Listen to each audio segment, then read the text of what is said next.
السلام عليكم ورحمة الله وبركاته.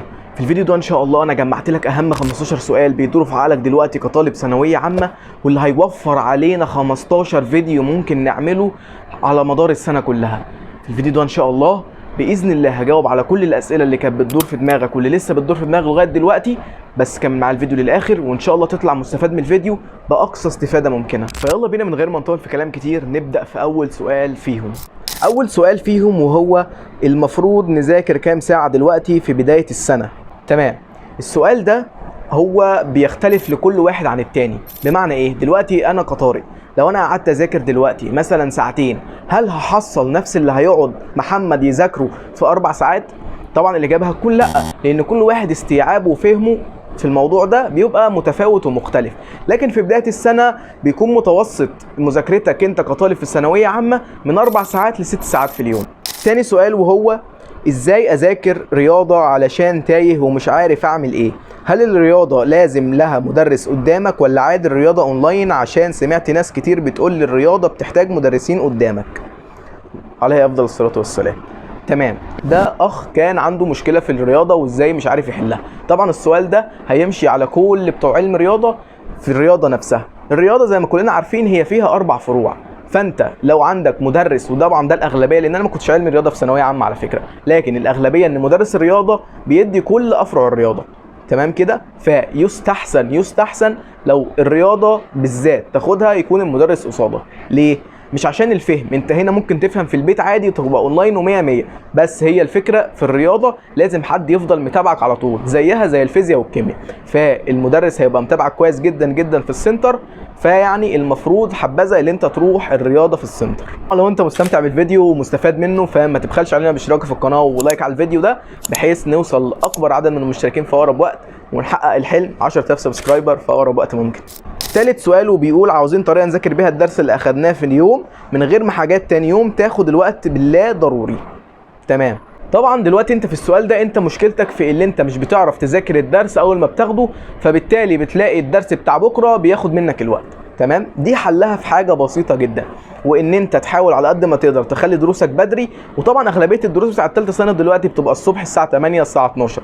فاللي انا عاوزه منك اللي انت اول ما تاخد الدرس في السنتر تيجي على طول تذاكره وتحل الواجب بتاعه، ده يبقى هو الاولويه بتاعتك اول ما تيجي من البيت. اي حاجه تاني تركنها على جنب لغايه ما تخلص الاولويه بتاعتك، وبعد كده نشوف هتعمل ايه في اللي جاي. الرابع سؤال وهو بيقول هل فعلا الامتحان بيكون صعب جدا في اخر السنه؟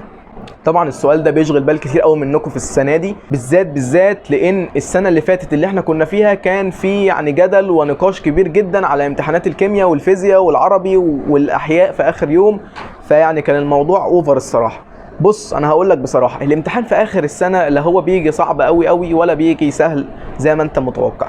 الامتحان بيجي في المستوى فوق المتوسط، فهو الموضوع مش صعب، هو سهل ممتنع. محتاج ان انت تذاكر بطريقه معينه، تفهم المعلومه بطريقه معينه.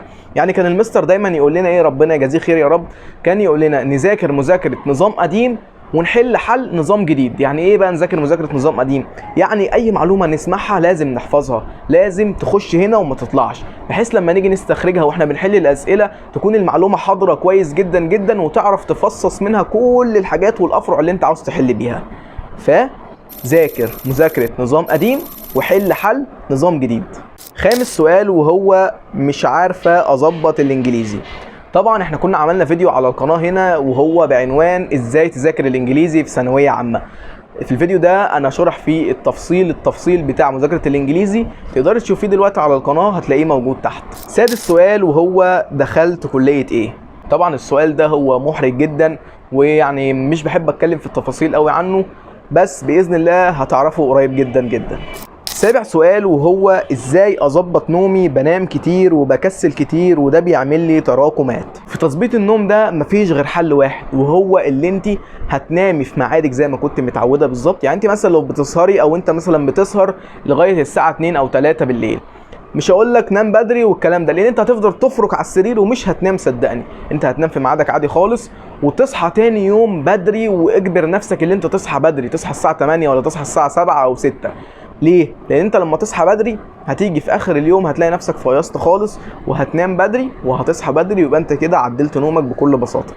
تامن سؤال او تاسع سؤال انا مش فاكر، لو انت فاكر اكتب لي في الكومنتات تحت، وهو بيقول انا تانية ثانوي ولسه ما بداتش مذاكره، ممكن الحل؟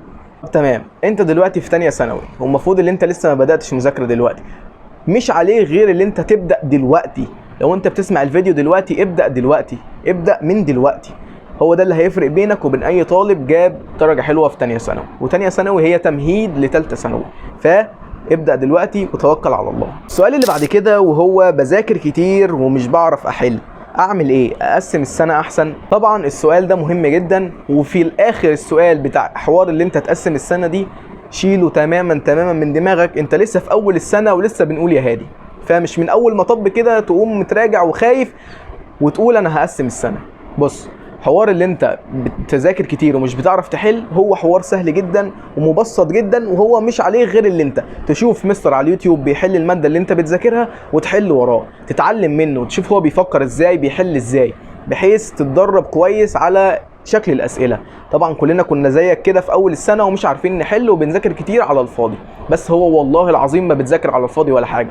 اول ما تعرف تتعامل مع السؤال هتعرف ان انت مذاكرتك دي كانت 100 فشوف حد بيحل على اليوتيوب وحل وراه.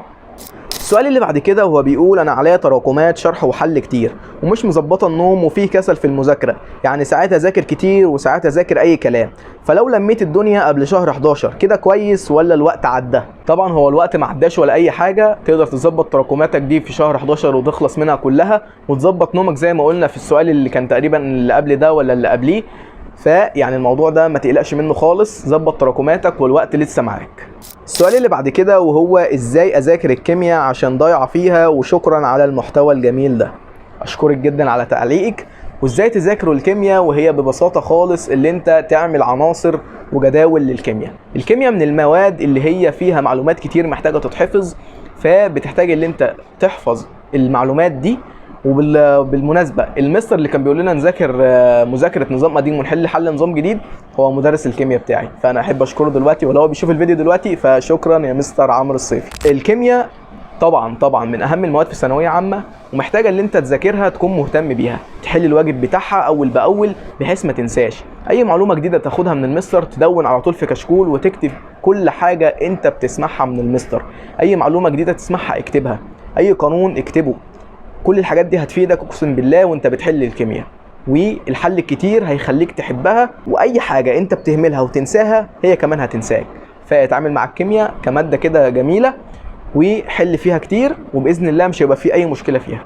السؤال اللي بعد كده بيقول بطيئه جدا في المذاكره، ممكن افضل طول اليوم اذاكر في درس واحد وشفت حلول كتير على النت مفيش حل نفع معايا. طب باذن الله الحل اللي انا اقوله لك ده ينفع معاكي ويبقى بصي 100 باذن الله. دلوقتي انت بتقولي اللي انت بطيئه جدا في المذاكره ومش بتذاكري غير درس واحد في اليوم، طب مش يمكن ده ميزه فيكي انت؟ بمعنى ايه؟ دلوقتي انت بتذاكري درس واحد في اليوم، مش يمكن الدرس اللي انت ذاكرتيه في اليوم ده يكون مذاكرته كويسه جدا جدا جدا وهو اللي تيجي في الامتحان ويبقى انت 100؟ دي حاجه. الحاجه التانيه لو انت عاوزه تزودي انتاجيتك في اليوم فهتصحي بدري الصبح زي ما متفقين على النقطه دي، وتبداي في الحاجات اللي انت عاوزه تذاكريها. النهارده مثلا ذاكرتي 4 ساعات ذاكرتي درس واحد، بكره ذاكري 4 ساعات وحاولي تذاكري درس ونص، هكذا. فهي الموضوع هيجي بالتتابع وبالتدريب، فما تقلقيش من حاجه زي كده، وباذن الله على نص السنه كده تكوني ظبطتي كل امورك. انا شايفك اللي لسه ما عملتش لايك واشتراك في القناه، فلو لسه ما ناسي انا ديني بفكرك اهو، اعمل دلوقتي سبسكرايب في القناه، عاوزين نوصل ل 10000 سبسكرايب في اقرب وقت ممكن، ولايك على الفيديو عشان كل الناس تستفاد بيه. تمام. الحوار ده هو حوار التسويف.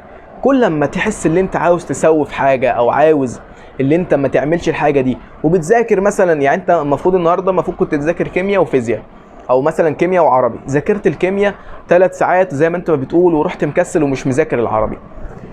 اصحى بدري، اصحى بدري، صدقني اليوم هيبقى بدل ما هو 24 ساعه هيبقى 48 ساعه. لو صحيت بدري هتخلص اللي انت خلصته في الكيمياء، هتلاقي عندك وقت من الظهر مثلا لغايه العصر انت مش بتعمل فيه حاجه. المفروض ان انت كنت بتكسل بالليل، لكن لما يجي في وقت زياده تاني في النص اليوم صدقني هتذاكر فيه.